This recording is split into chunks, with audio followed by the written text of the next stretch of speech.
test. Gotta see how loudly I can talk. Hi, hello, welcome. Smile like that. It's a regular smile. It's crystal clear, we've been for years, struggle straight along the way, but having you by my side makes everything okay. We're watching video clips of all types of laughing out loud, we really hate this crowd, and we don't know where to go, hopefully take it slow. Lots of hustler minds will reject the decline, our approach to life and that, well that's just fine. We wanna let others live because it's none of our business. We press your chest upon our mess. There's so many minds, hey, I'd like to align. See beyond this place, we want a part of this race. We do what we can, you better tough out, man. You're about to pass out or get a pick for the cloud. Why is it so hard out here? Lately it's so weird. Try to stay woke and humble and joke. It's f***ing hard out here. Hi guys, welcome back to another episode of It's Hard Out Here, and today we have a good friend of ours, Kelly Morgan, and she is a trauma-informed ice bath facilitator who focuses on the nervous system specifically. So Kelly, thank you for joining us. Hi, thank you guys for having me. Absolutely, we're so glad you're here. Yeah, we really appreciate having you on and the work that you do too.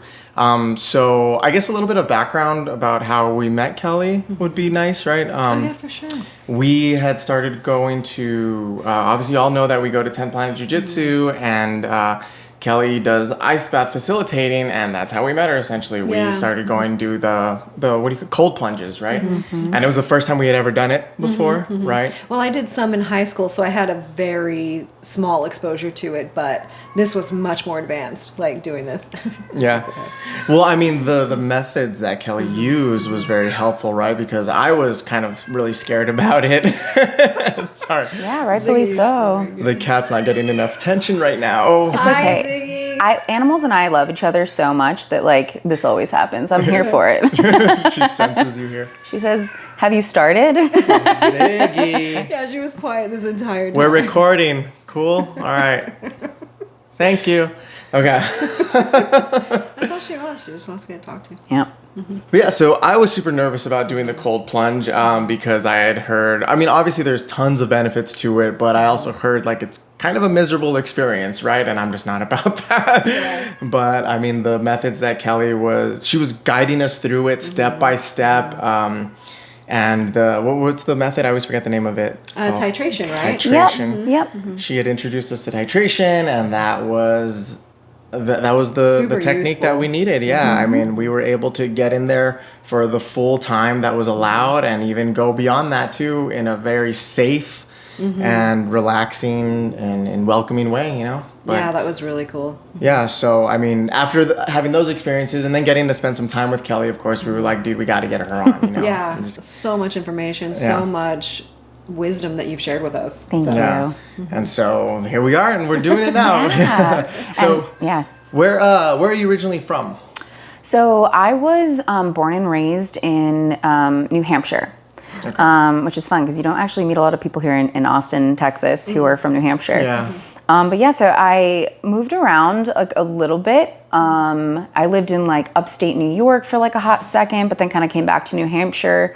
I ended up going to school. I did my first year of college at the University of New Hampshire. And it didn't really work out for me. And so I ended up going to college in upstate New York in the Finger Lakes at Ithaca College. And I ended up meeting a lot of really wonderful friends, lifelong friends, and a lot of those people were from New York or Long Island. Oh, okay. And so when college finished, I didn't really know what to do with myself. I went to school actually for fine art. So I have a BFA in fine art with a minor in art history. Oh, wow. And it was kind of interesting for me because I actually picked art. I've had a very non-linear growth in my life. Like I never really knew what I wanted to be when I was a kid, except for I knew what I was talented at. You know, we all have these things that we're predisposed to being, you know, our areas of talent. And mine has never been, you know, physical prowess. Let's say that. Wow. Okay. So for me, it's actually, I have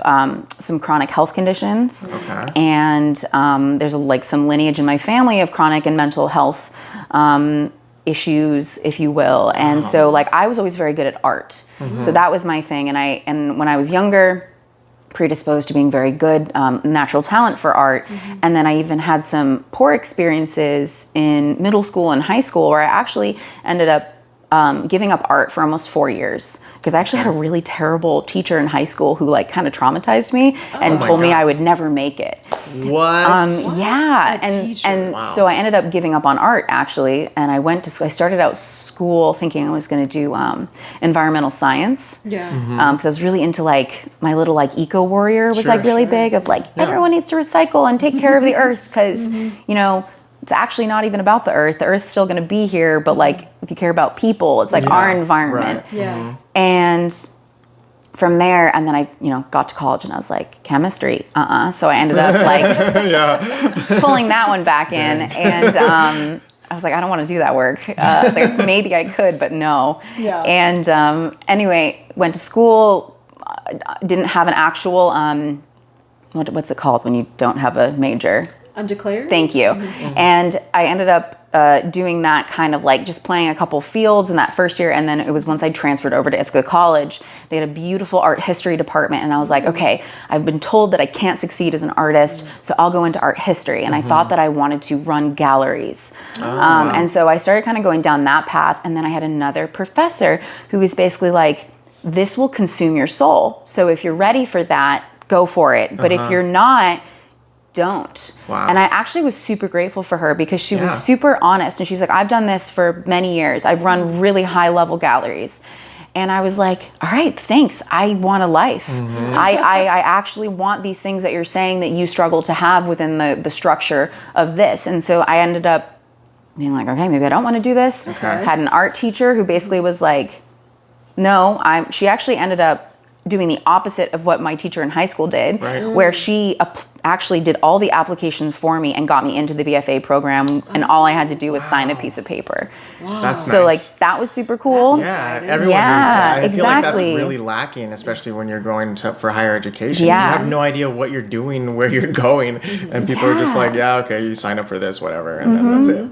And I think that's kind of like, if I'm looking back on it now from like, oh my God, I graduated 10 years ago. You're just realizing that now? Oh my Lord, I graduated all the time college you in need. 2014. Oh my heart. Oh, okay. okay. Wow. It's okay. I've lived a lot of life. Oh, yeah. Interesting. Because it's like, okay, side quest. Okay. I saw this Instagram the other day where it was this audio of this woman talking. And she said, every year on my birthday, I let's say this woman in the conversation was saying that she was turning 28. Okay. She's like, but I'm still 21. I'm still 25. Yes. She's like, every time I grow and I hit this new milestone of a new year, I'm just adding on to it. I don't lose these parts of myself. I'm simply integrating more into me. So that day when I have a temper tantrum, I'm just being the 3-year-old that still lives inside of me. Absolutely. On the day that I make a dumb choice, I'm just being that 21-year-old that still lives inside of me. Yeah. And next year I'll have accumulated what it means to be 28. And I really felt that because it's like this idea that I like really hold dear to my heart is I don't have to kill any part of me. I really don't subscribe to the idea of ego death anymore because I don't have to kill my ego. I actually want to evolve it. Nice. I don't want to disintegrate any parts of me. I want to integrate myself fully. Yeah. I want to welcome all of me in. Yeah. I want to, I don't know if you've heard people talk about this in a lot of healing spaces of this idea of all of you is welcome here. Yeah. Yeah. And I actually want to mean that to myself when I say it. I want to welcome the 4-year-old who didn't get the attunement she needed. Yeah. I want to welcome that 13-year-old who got hurt by girls. Yeah. You know, I want to like welcome that 25-year-old who did that really hard thing. Yeah. And I want to like, I want all of that to be me and I want to evolve her. I don't want to still stay those people. Right. But it's like, I'm just no longer interested in rejecting myself because I've tried that and I'm noticing it's not working. Okay. So how do I don't need to work harder.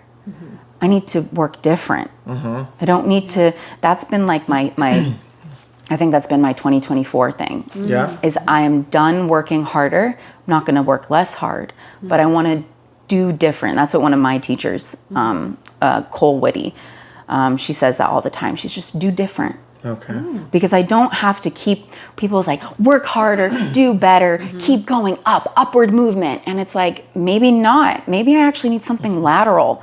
Because if I don't realize that I'm not actually working towards a goal that I want, or I think it's up here, but my goal's over here, I'm not going to get it by moving up towards this goal. I have to veer off. And how do I do that? I got to laterally move. Yeah. Yeah. And it's like also that for me has taken some pressure off of me. Yeah. Nice. Of just like, there's also this another, I'm going to kind of circle back here. So like going back to when I was younger and how I grew up. Okay. So my father was really into Anthony Robbins, Okay. The life coach. Yeah. Yeah. He's really big. He was huge, in the 80s, 90s. Yep. Some of his stuff has grown and evolved, and it is what it is now. And I see there's a lot of good parts of it, and there's a lot of sticky parts of it in my personal experience. And I've gotten so many beautiful things from that. And also having grown up in the life coaching world, basically, the self-development world. Literally, I've grown up in it. I can say that with a lot of confidence. Yeah. And there's this one thing that Tony Robbins has said that just has always stuck with me through the years of, we're in Texas, so I can use this analogy. When you're shooting a gun, right? You're shooting a gun downrange, and you're missing the target by 15 feet. Yeah. What do you need to do? All you have to do is shift your gun 2 millimeters. Yeah. And you're going to swing that 15 feet and hit your target. Right. So what if right now all I have to do is make a 2 millimeter shift in my life, and then I'm actually going to swing. It's going to make incredible exponential impact down that line of where I'm actually trying to go. Yeah. So I think there's this theme that's already emerging right now, and what I'm talking about is about like teachers. It's like I had this one teacher that kind of helped me veer off course. Yeah. Okay. And I had this other teacher that kind of veered me back on course. Yeah. And none of them knew what they were doing in this like one little moment, you know what I mean? Of what 2 millimeter shift that they need. And I guess I can ascribe, positives or negatives, but if I come at it from a more like, I'm feeling more settled in my life right now, so I have more neutrality that I can look at it and be like, all right, I see that teacher who really deterred me from art was because he was wounded and he couldn't handle how I made him feel about himself. And so he wanted to, snuff out my candle. Yeah. And that's okay, because maybe maybe my candle needed to not burn. Maybe I needed actually to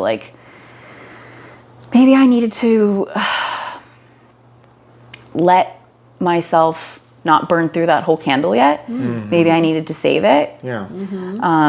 But again, I don't need to know. And then waited for the right person to light the candle at the right time. Yeah. Absolutely. But I feel like I'm in this really like reflective place right now. Yeah.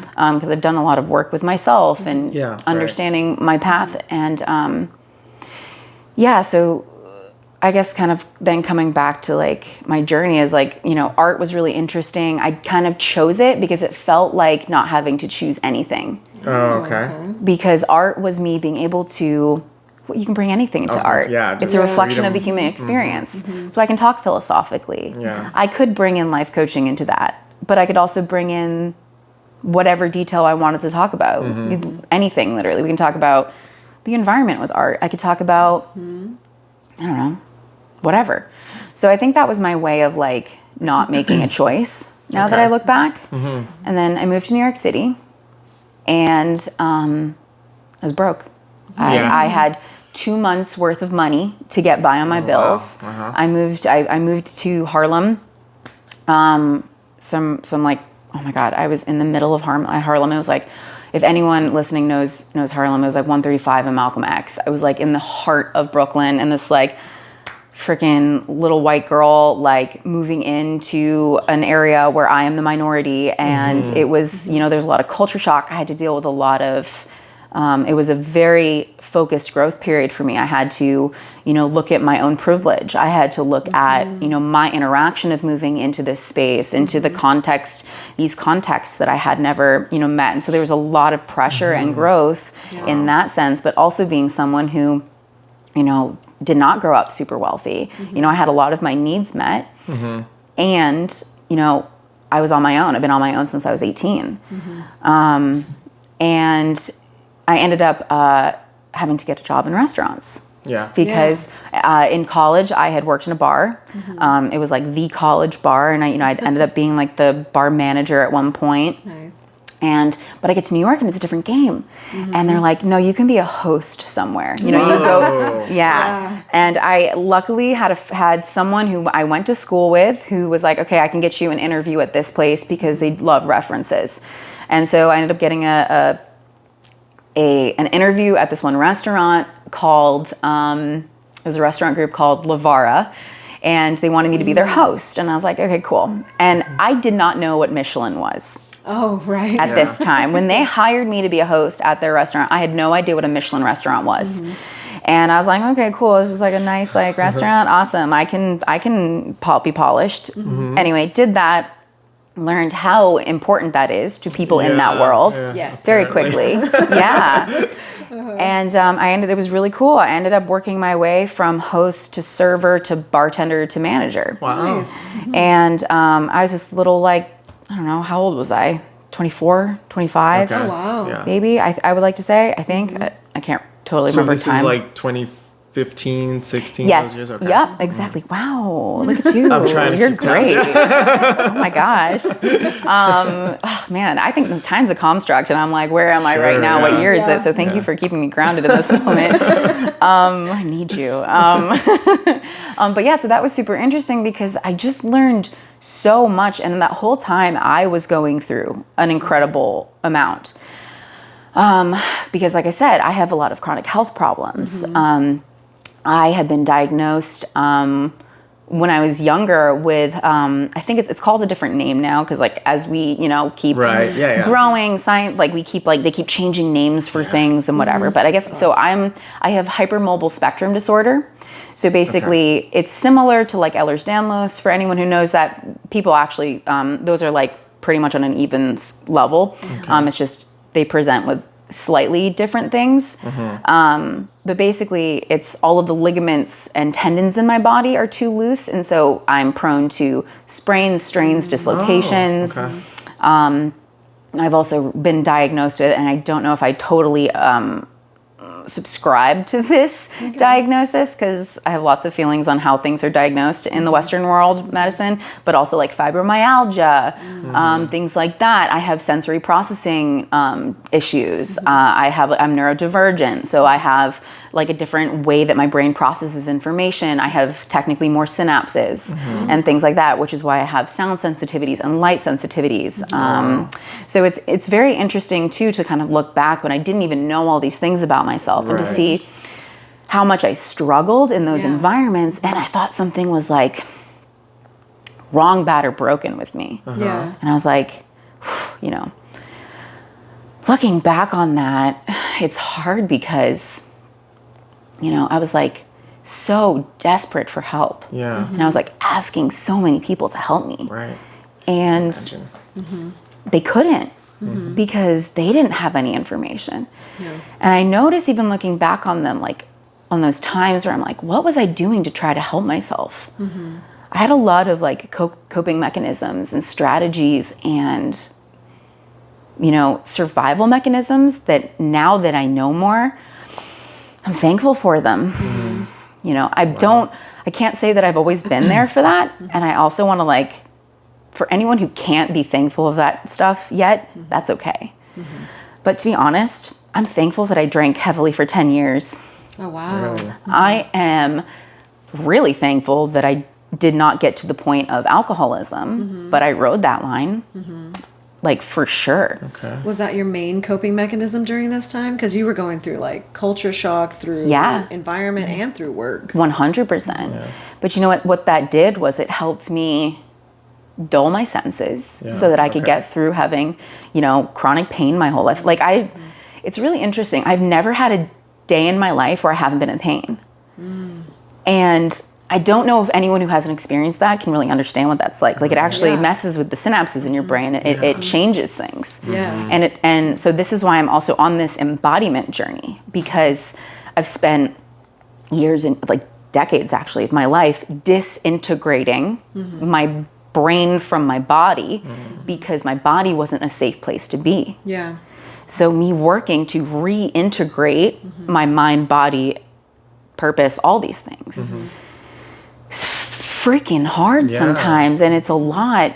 And been a lifetime of it. It has been. Yeah. And I'm also noticing this other word that's been a big thing in my life recently is, especially this month, has been the idea of pacing. Okay. And like trusting in the timing of things. Of like, it's also not for me to make the agenda. It's not for me to make the pace. It's not for my mind.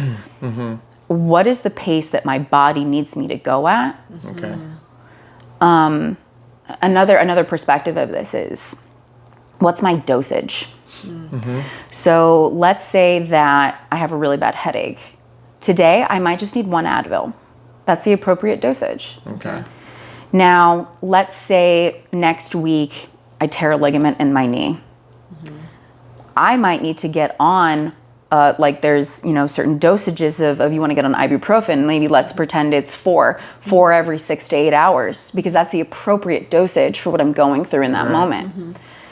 So if I take that idea and I integrate that into my life in a new way, well, what's the appropriate dosage and pacing that I need in order to get to the level of healing that I'm looking for? Yeah. To get to that place.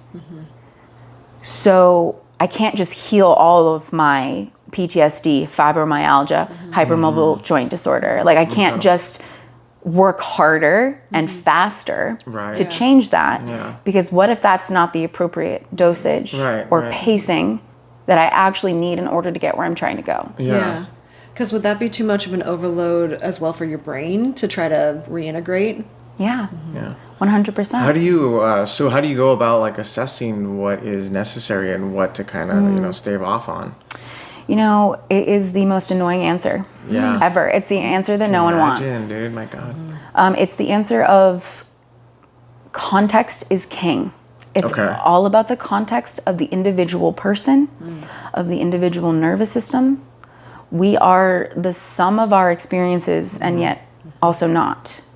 So it's this idea of my context of what this nervous system, what this bio-unique person is going through is going to need a different pacing and a different dosage than what you need. And so what is it that we're looking to work on? What's the, one of my favorite teachers and one of my best friends, her name is Ariana Joy. She, whenever, like a lot of times when we get on the phone, she goes, "What's alive for you right now?" Okay. What's a and it's really funny. I used to get really mad. Like anger would come up when she'd ask me that, and I was like, first of all, interesting, because anger is generally it's a protector. So anger is almost, from my experience, anger is the armor, the warrior that's guarding hurt, harm, pain, deficit. So so it's very interesting. We don't have to.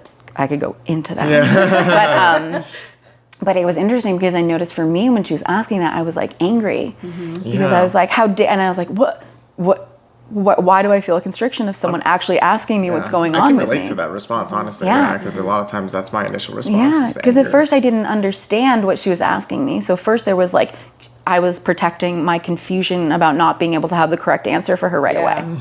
And then I was like, oh man, I'm also feeling anger that I haven't had this much attunement before. If someone actually asking me genuinely what's going on. And so then there was all of this, stuff going on subconsciously about, wow, no one's ever been attuned. And now all of a sudden I'm getting magnifying glass of feeling that as well. Yeah. And then I'm like, oh man, you know what? You're right though. And then someone asked me and then I'm like, wow, I want to work on all of my problems right now because I finally feel like I have a safe place. Just all at once. And then I'm like, okay, heard. Yes, chef, gotcha. But what is alive for me right now? Well, even if I stop in this moment and I'm like, what's actually alive in this moment for me right now? Well, if I take a deep breath and I actually settle myself,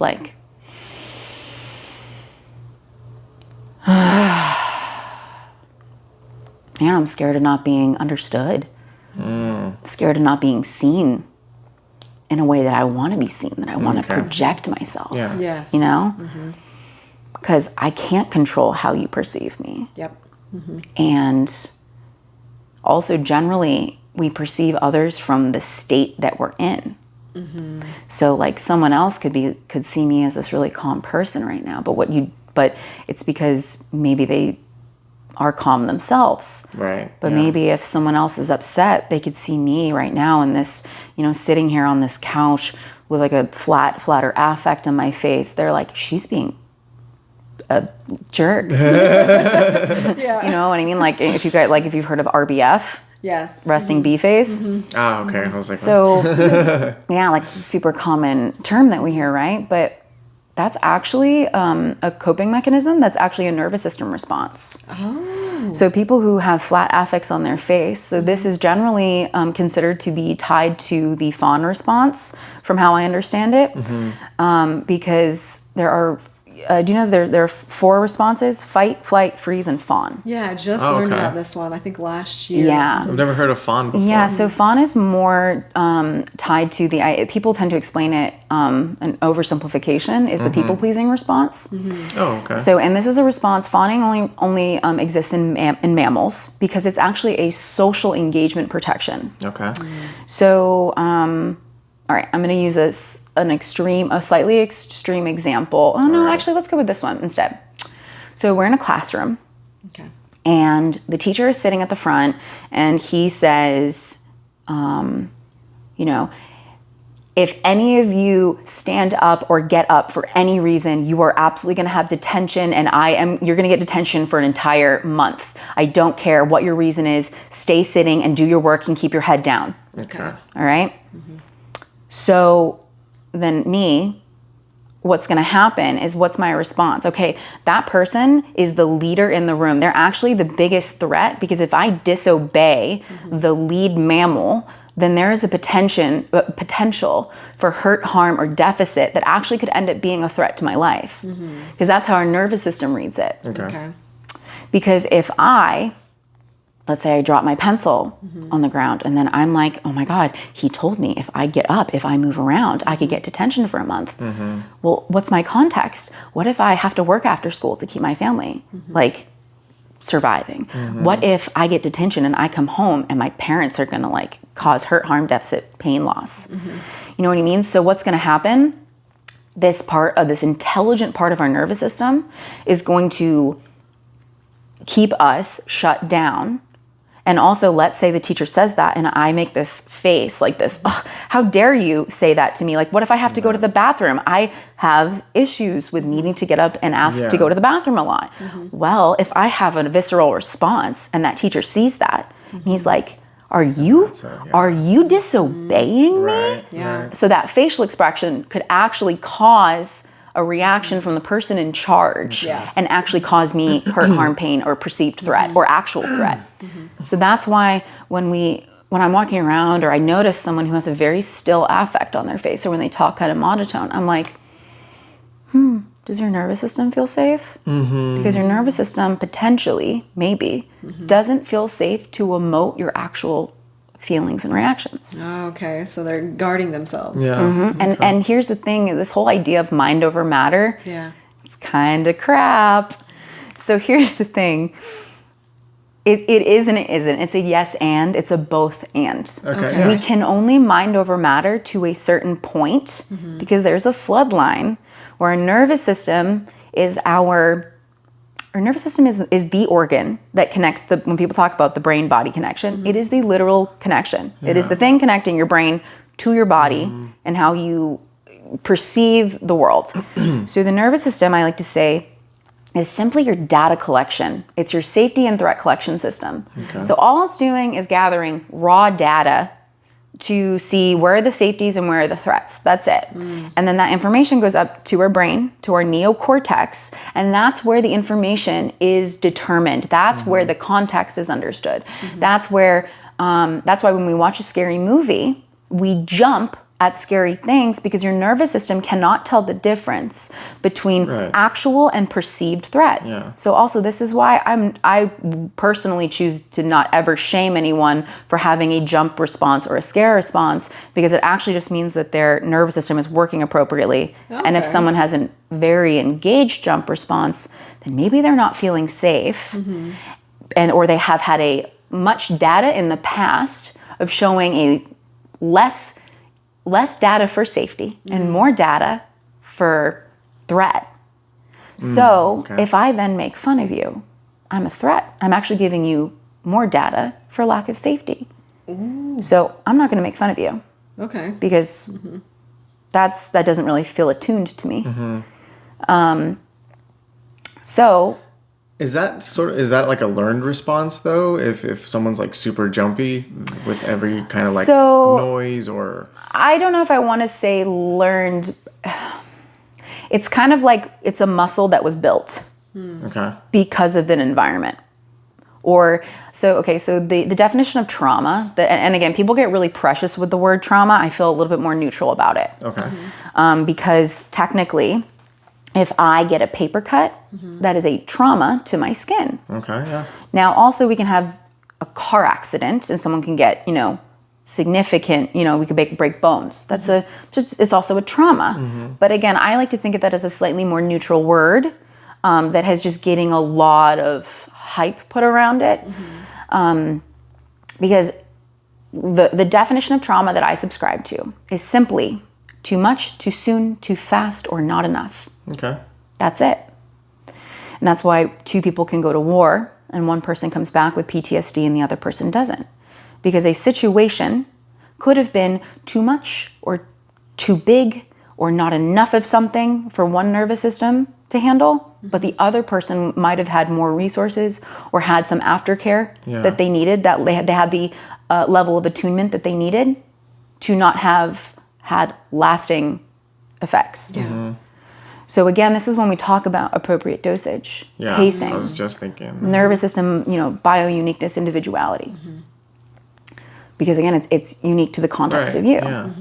So I have no idea where how did I get here again? I was asking if it was a learned response, just being started. Yeah. So again, if we have a nervous system, if we were, and again, I say this with no judgment because we do the best with what we have, with the information we have at the time. And I love my parents, and they grew up in an age sometimes where we were taught to have our children cry it out. And so there's actually a certain age, and I'm not an expert in this. And again, I kind of want to say this again. I don't know if I actually said this at any point. I'm not trauma trained. I'm trauma informed, which are two very different things. Yeah, right. I can do basic nervous system education, but I am not currently trained. I would love to in the future get trauma trained, but I'm not going to dig into someone's trauma. I'm not digging around. We're not getting to the root of things. And I'm not a child expert. I'm not even a nervous system expert. I actually consider myself to have a very basic level understanding of this stuff. But anyway, I just kind of want to give that disclaimer because I love to state my scope of practice, and I love to say when I'm outside of it because I'd love to refer you to someone who has put the time and energy into that. I think that's actually one of the most beautiful leadership qualities is when someone says, "I don't know." And I'd love to find someone who does know that I have faith and trust in. So again, I'll come back to saying that, I'm not an expert in children. I'm not an expert in childhood development. But from things that I have read and understood, there's more data coming out all the time too, which I find super exciting. But there's this thing of the nervous system of a baby. So when a baby is born, they actually cannot regulate their own nervous systems. Right. That's why there's a certain point, my sister-in-law just actually had a baby in January. And so there's been a lot of baby talk in my family. And we were talking about how there's a certain point where when you first birth the baby actually doesn't even know that it's not its mother anymore. So, and again, that's because the baby needs this nervous system regulation. This is why, in my personal opinion, care of mothers, postpartum care is absolutely integral to a healthy society. Because if that mother is completely wiped out and she's not able to have some safety in her nervous system, then the baby is not going to be able to have that because it has to co-regulate. And there's even this point of they're starting to find that it's actually quite a while, potentially years, until a child can get to a certain level of being actually able to regulate themselves and not need co-regulation to survive. So this thing of if I grew up with a parent that let me cry it out, actually all that taught me is that my nervous system's not going to get what it needs when it asks for help. And then I wonder why I've had an incredible struggle with hyper-independence, with not feeling connected with others, with struggling to ever ask anyone for help and then trusting that I'll get it if I ask for it. Yeah.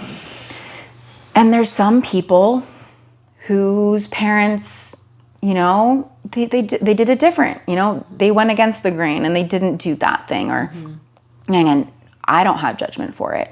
Because again, they did the best with what they could with the information they had, what experts were telling them. Yeah, I mean, yeah. But again, like, so if I'm already starting in deficit, and then I maybe have another poor experience, and then I have another poor experience, and then I have, you know, I have these or I like to say unhelpful and helpful. If I had many unhelpful experiences, which I definitely did, well, my nervous system is gonna almost gonna start getting a little more raw. That nerve, that muscle is like, my jump reaction is going to be a stronger muscle because I have more data for that inherent negativity bias. Also, the people already have because that's a survival. So there's this like crazy thought that I'm like, what if I started to approach myself from the idea of, what if all of this is coming from an inherently intelligent place? So this sadness, this depression I've experienced almost my whole life. Well, what if this is actually coming from an intelligent place? And again, this is like a hindsight thing. So if someone's like super depressed, it's not like, hey, can you see how your depression's super helpful? Like, no, like time and a place. Like, it's like that thing of like, for me, I will never tell someone, like, if they're going through something in the moment, of being like telling them the positives of it, because that's so unhelpful. Actually, that tends to shut people down. But now that I'm starting to come away from some of these things, for me, I'm like, okay, so what is the intelligence of my depression? Yeah. Well, it was keeping me small because it was keeping me safe. Okay. Okay. My anger. Well, my anger came from a place of trying to protect me. Wow, how intelligent. And there's definitely been times where my anger has been overengaged. It's not that I can have unhealthy expressions of my anger, but if I actually just reel her in a couple degrees even, just like a few degrees, all of a sudden I'm back in helpful. Because then that actually then helped me connect back towards my worth. You know, help me connect back to, well, what is the reason I'm so angry? What do I need to know, do, be, or understand in this moment to feel more safety so that I can support myself and move through this? Yeah. So so I was wondering, say someone like such as yourself or anyone really who's becoming more informed about themselves and acknowledging and honoring these things about themselves, what sort of work then follows? Like, what are the actual, maybe like a little bit more of the detailed aspects to what the work looks like? What does that involve? Yeah, and honestly, it's like I talk about a lot of this stuff, and it's a struggle for me to even implement some of these things. Sure, yeah. Like, so it's sometimes I've noticed for myself that I do these deep dives into learning how to do it. It doesn't always mean that I'm perfect at embodying it. I'm getting really good at communicating about it. Yeah. So if I even stop in this moment and I'm like, okay, what would be helpful for me? Well, and when I say stopping or slowing down, I don't mean like I don't have to like sit still and not do anything, but like find like a place. Maybe I just go and sit in my room for a little while, and I ask my body, what does she need right now? Do I need to have movement? Well, probably go on more walks. Be out in nature. It's all this stuff that like I least want to do, to be honest, sometimes, but I most need, which is like moving my body, getting hydrated. What kind of nutrition am I getting? All my minerals, you know, because there's so much data and science around, like, I might have to look this up, but I'm pretty sure it's like 80% of your serotonin is actually produced in your gut. Okay. Oh, yeah. So like if you don't have a healthy gut, if your gut barrier is not working efficiently, we can't actually be happy and safe feeling generally. So it's like getting our physical wellness, and again, we don't have to do everything all at once either. So I'm like just going to say a bunch of stuff, and I want to like talk about too, like we have to implement small things over time, which is again the frustrating part, because I just want it all fixed right this minute. Yeah, absolutely. Right? So again, things like that, reducing my coffee intake. Yeah. Like, can you tell how I feel about that one? Yeah. That was interesting. Because my adrenals are probably a little burnt out, to be honest, because I have chronic fatigue and chronic brain fog. And so I'm constantly pushing myself too hard, probably messing my adrenals up a little bit with too much of that. That pick me up. Yeah. But also sitting down and journaling. Like doing this thing of like, you know, stopping and doing so again, Ariana Joy gave me this prompt a long time ago, doing body mapping exercises. And you can do these like when you can do this because it's just internal, so you can do this at any time. And it's this prompt that goes, and I hope I'm not butchering it. She always puts it very eloquently, but it's this idea of the sensation I'm experiencing in my body right now is, so right now I'm feeling a buzzing in my lower half, like some tension under my knee, and kind of like this like fuzziness. Ooh, I have like a knot in my belly. And as I start to check in, I'm actually like noticing that I'm feeling more, because as I'm talking, I'm actually a little bit disassociated. That's not necessarily bad. Okay. There's levels. It's like water levels, flood lines. Sure, yeah. But and the emotion I'm experiencing is nervousness. I'm experiencing like this like quickness. So yeah, and but I'm also experiencing connection as well. So it's interesting. So just that little thing, and I started doing that probably about 5 or 6 years ago with Ariana. And I started to notice that the more I started to identify the language my body speaks, then I started to, that was like a big part of my integration experience of like starting this journey, because my body is telling me things. I just literally disassociate from it all the time. And then I wonder why I crash. Well, if my body is telling me that I'm actually having tension in my knee and my knees are actually hurting, if I didn't just stop and do that, I probably wouldn't have been able to tell you, I probably wouldn't notice that my knee hurt until tonight, when all of a sudden it was like screaming. Yeah. Okay. Because I'm so disengaged from this experience. Yeah. And I wonder why, all of these physical injuries happen. Why, like there's a lot of women I hear who call themselves clumsy. And I actually don't know if I believe in the word clumsy.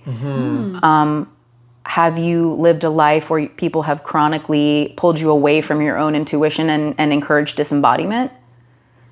Because clumsiness is also this, like, there's this whole thing of interoception and nervous system stuff, is the feelings like on the interior part of me, and then proprioception, hope I'm using this right, is basically seeing the external world around you. So like my proprioception right now is like, okay, well, it's humid outside, and so a little more humid in here, right? And I'm noticing the light on my face. That's all my proprioceptive. My nervous system noticing that. But like right now, my interoception is noticing those feelings, physical and emotional. And then as I start to notice those things, I can start to integrate and understand the context of it all for me. And that's like the slow work that's really frustrating. And to be honest, as someone with chronic pain as well, I'm still struggling to do that 6 years later. It's still not even, sometimes I have to, it's okay to let myself take breaks from it, but I'm also doing journaling prompts. Also, who am I hanging around?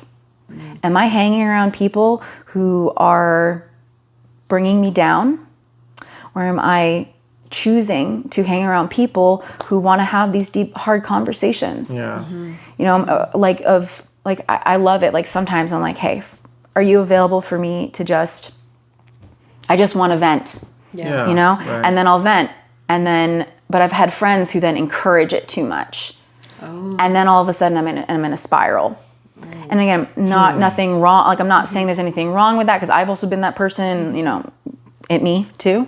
But it's like I'm noticing, like, who am I around? Because again, so we have a whole branch of our nervous system that's actually made for social connection. Like completely. This is also why, God, and everything I'm talking about directly relates back to ice baths if I ever get there. But so like again, come back to babies, right? So you could there's a study or something. I have to find this. So again, everyone, please fact check me. I love that actually. Yeah. But babies, if in their first year of life, they're given all of the nutrients they could ever need, if they're not touched in that first year by another person, they die. Yeah. So that shows you how biologically hardwired we are for connection. Right. Yes. Healing actually happens in connection because, so for me, so I have trauma, I have CPTSD. Some of that I literally will not be able to heal unless I'm in connection with other people because I need someone to help co-regulate with. Yeah. Because my nervous system's tracking both of your nervous systems right now without my consent. Just a It natural is. thing that's happening. Yeah, it's like that more like animal part of me. It's my mammal. It's my mammal tracking your mammal to make sure that your words are lining up with your body language. To make sure that, let's say I didn't feel safe, that I might know where the door is subconsciously, even if I don't consciously think about it. Yeah. Okay. I lost my train of thought. So we were talking about the details of the work that's required and just becoming very self-aware of what's going on. And then knowing about the people that are around you as well. Yes. Yeah, so again, perfect. Thank you, because that's part of the work. And it's this thing of like, my nervous system will adjust to your nervous system. There's that thing that people have been saying for a very long time of you become the 5 people you hang around with the most. Yeah. And now the science to back that is showing it's because your nervous system adjusts to their nervous system. Wow. So, after hanging out with someone, taking time alone and being like, okay, so how do I actually physically feel after hanging out with them? Do I feel drained? Do I feel invigorated?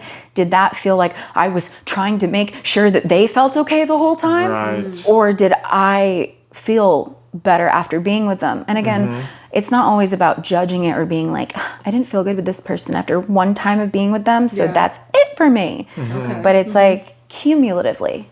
Can we get that? Again, another, so some of my teachers that I'm obsessed with, Cole Whitty, Ta Whitty, they do the Condor approach. It's like an integration coaching that they do, and you can just follow them also on Instagram. They give away a ton of free information because their mission on this planet is just to help people. That's awesome. They're like the most like integrated people, or like they actually walk their talk, and it's like almost like, That's awesome. at first I was like almost not, I was like, I don't know, it's suspicious. It's like literally. I can definitely understand that. Yeah, like that's another thing too for your nervous system. Anything new is technically danger until you get enough data to prove that it's not dangerous. So I'm like, integrity. What's that like? I'm like, I'm like, shocking. Safety. You actually create a safe space. Yeah. Don't know about you. And then, so, but now I've experienced it, which is also being in those spaces with them has literally changed my nervous system. Okay.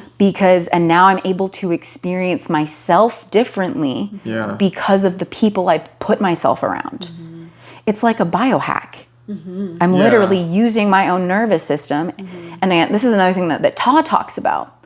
Manipulation is inherently neutral.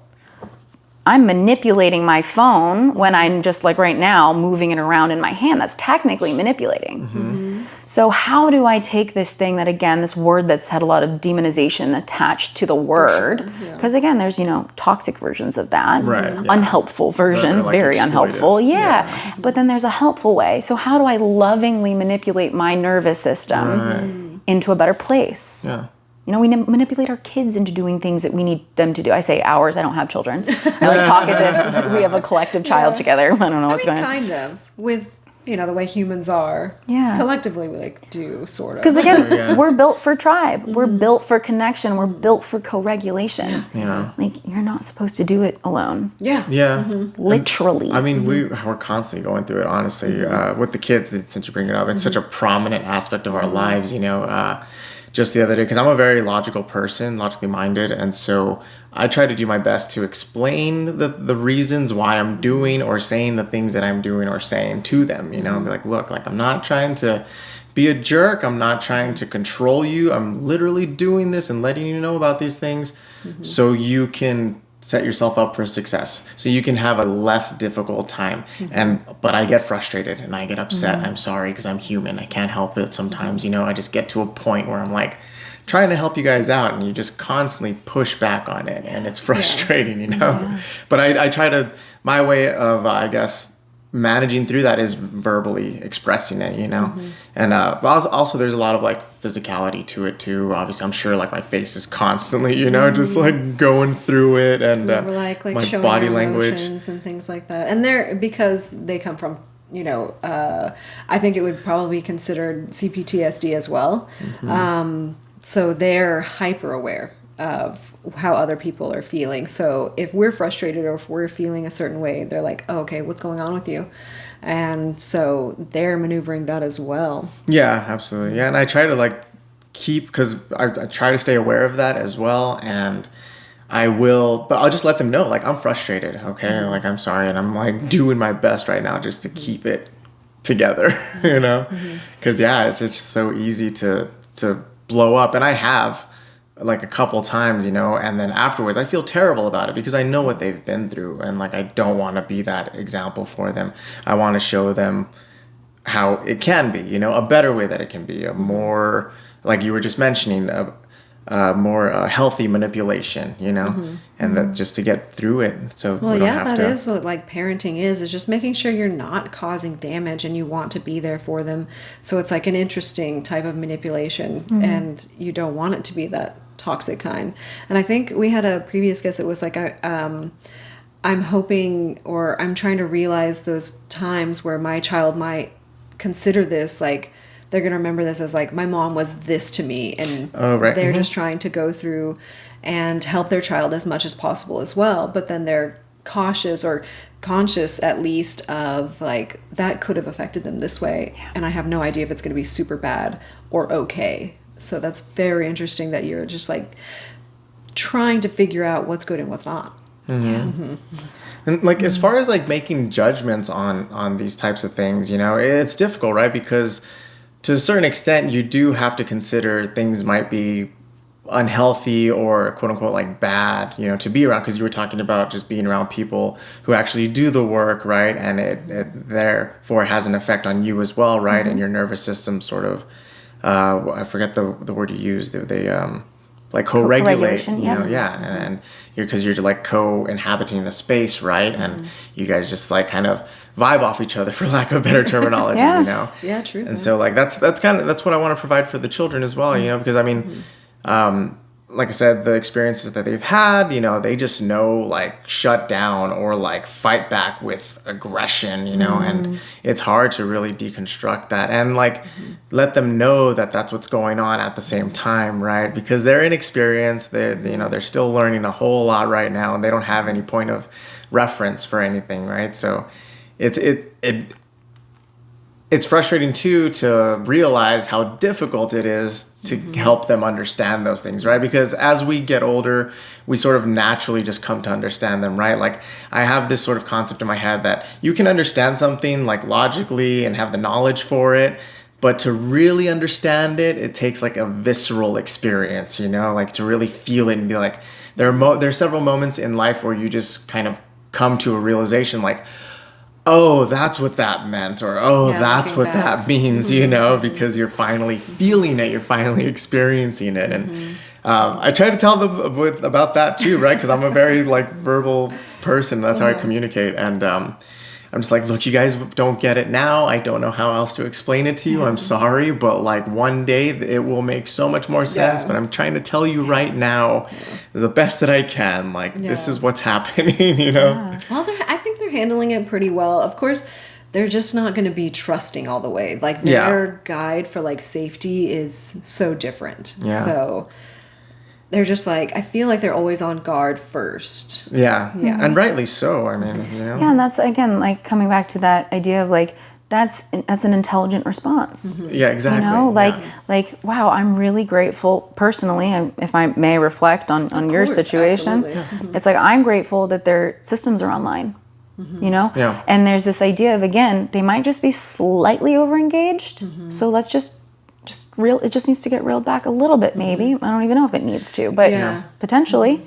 And like, you know, I also want to reflect that like I'm super grateful for how you approach it, because when I was younger, all I wanted was for someone to talk to me and explain it to me, because I Yes. did actually have the capacity to understand.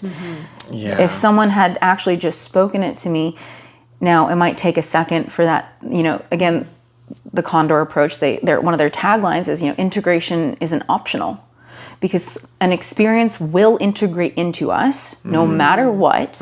Yeah. We can then choose how it integrates. Yeah.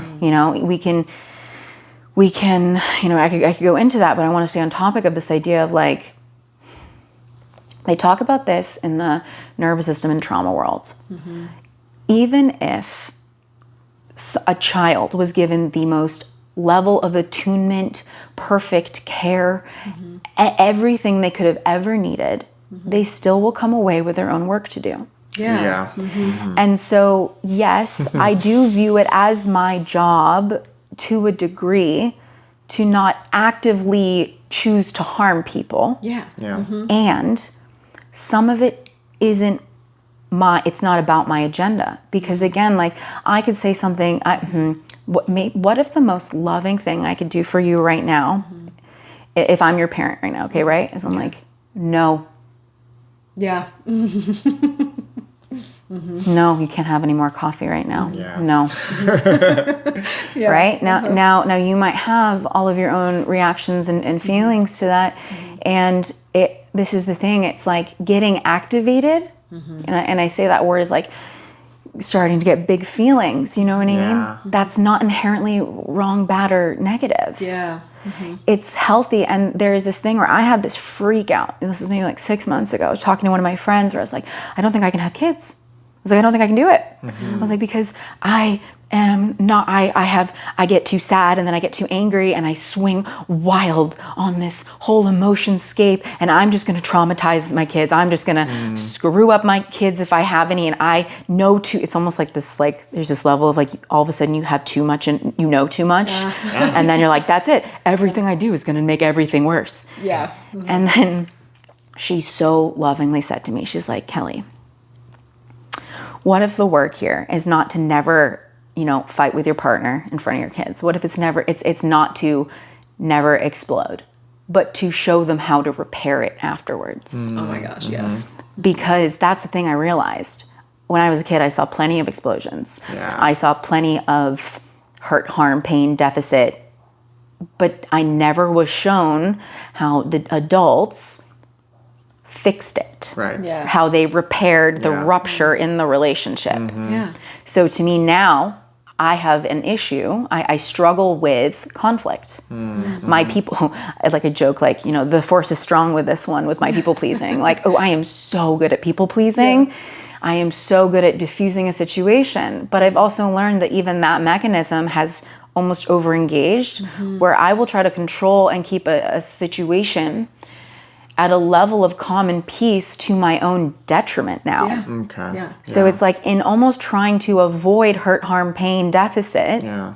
I'm actually causing myself deficit because I'm not even allowing myself to grow. And so it's this thing of like, I'm thankful for someone who is working, it sounds like really hard to like explain like, hey, I'm losing my temper.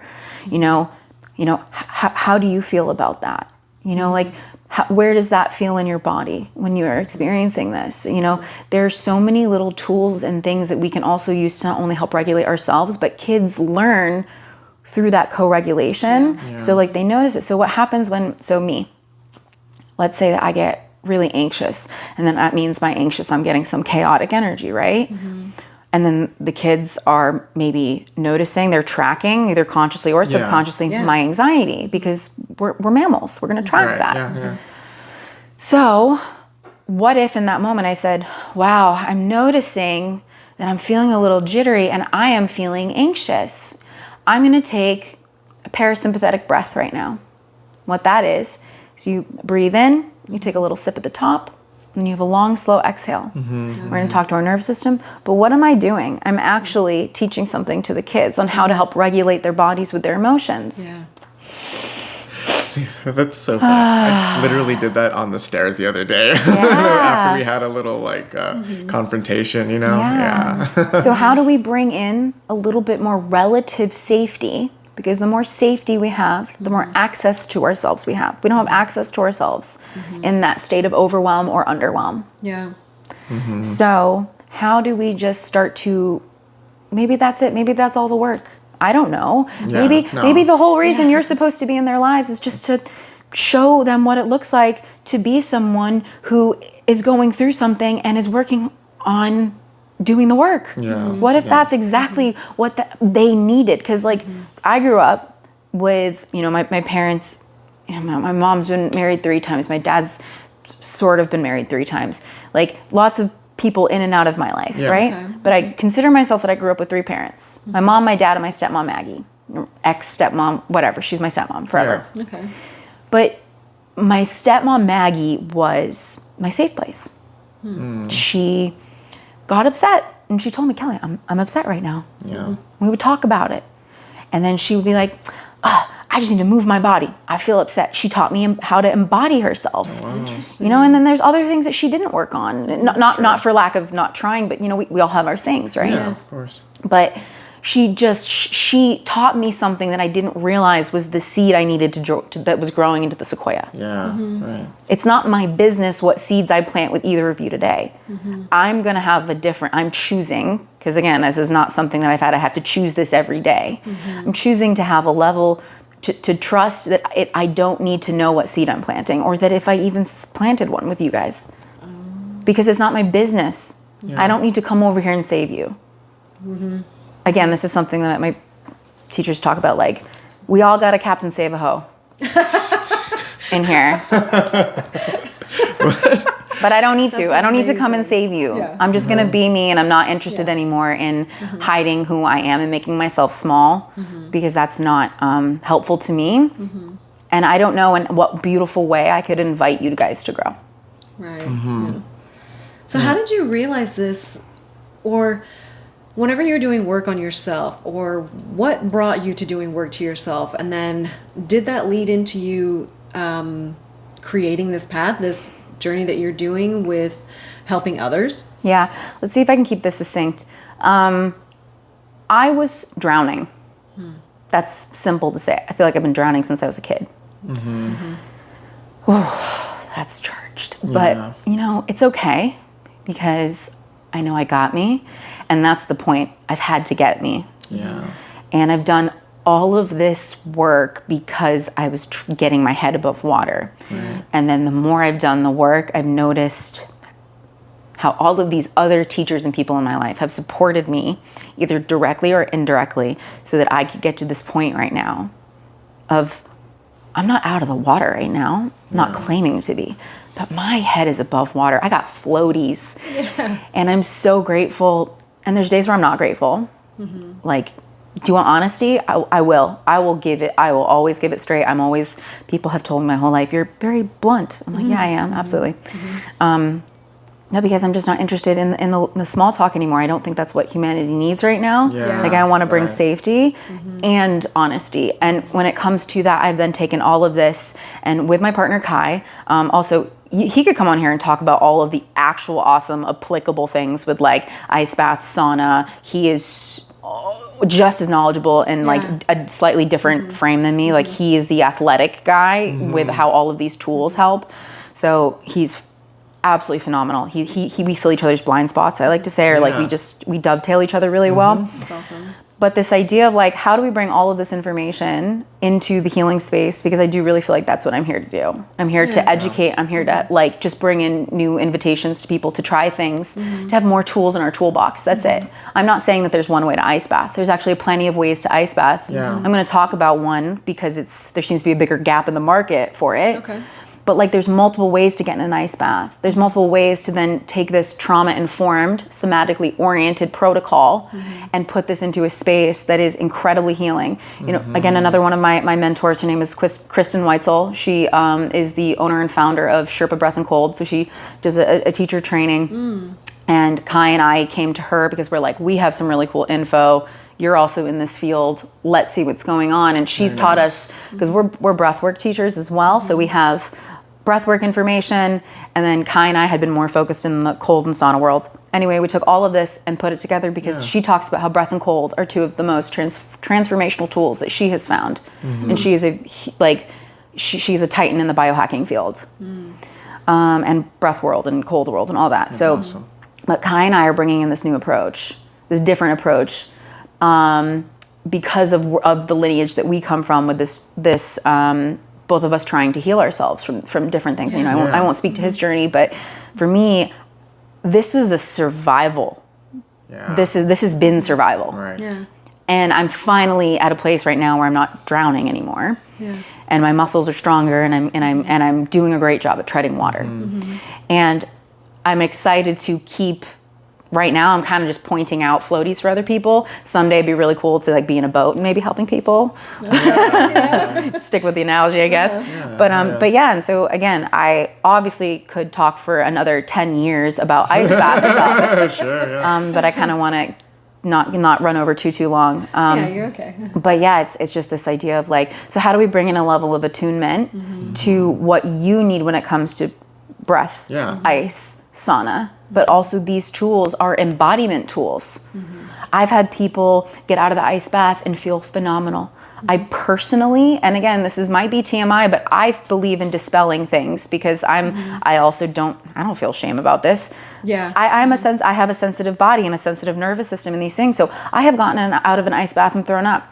Gotten out of an ice bath and peed myself. I've gotten out of an ice bath. I have hysterically cried from ice baths. I have gone into depression after an ice bath because it had to do with how I held myself before, during, and after, and the context of what I was going through. Some of those times are potentially symptoms or indicators that I pushed myself too hard, that I ice bathed when I shouldn't have ice bathed. And again, I don't love saying shoulds, shouldn'ts, needs, have tos, Okay, yeah.